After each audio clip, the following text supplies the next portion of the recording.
Welcome back to Ask Allison. Here is today's question. I don't want to overdefine my ideal client, but I know I need to hone in on my ideal client. Can you please advise? First, I'd like to thank TherapyNotes for sponsoring Ask Allison. They're the #1 rated electronic health record system available today with live telephone support 7 days a week. It's clear why TherapyNotes is rated 4.9 out of 5 stars on Trustpilot and has a 5-star rating on Google. TherapyNotes makes billing, scheduling, note-taking, and telehealth incredibly easy. They recently added e-prescribing, so you prescribers out there have a way to make that smooth and easy. If you're coming from another EHR, TherapyNotes makes that transition incredibly easy. They'll import the demographic data free of charge so you can get going right away. Find out what more than 100,000 mental health professionals already know and try TherapyNotes for 2 months absolutely free. Go to therapynotes.com and use the promo code ABUNDANT. All right. Don't worry about overdefining your ideal client. Mine's name is Marjorie. I know what mine orders for brunch and what sales rack she shops. We talk in the Know Your Niche course about how to get super clear on your ideal client so that marketing is easier.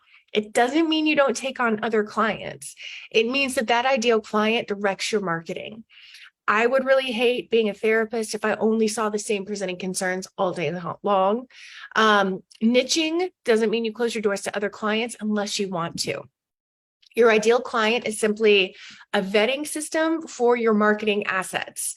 When using social media, for instance, I say, like, does Marjorie give a crap about this thing I'm about to post? Like, how does it impact the anxious thought she can't stop when she gets up to pee in the middle of the night?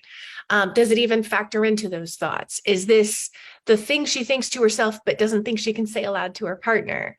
Does it make her think about herself or her situation differently? It doesn't mean that, or it doesn't mean people who relate to Marjorie but don't have the same exact problems are going to find another therapist, right? If they're referred from someone who values your work, they're likely somebody that you'll work well with. And sometimes we describe something our ideal client feels and it totally resonates with someone with a different demographic makeup or a different presenting concern.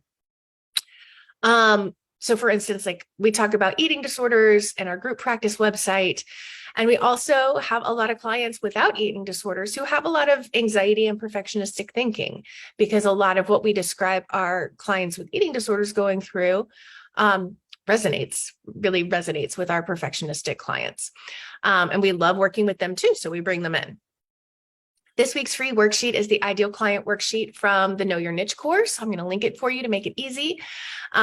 There's more in the Know Your Niche course, of course, and there's more worksheet too, but we're going to give you that front page, just get you thinking about it, and don't be afraid of overdefining, because it's not the only person that you bring in.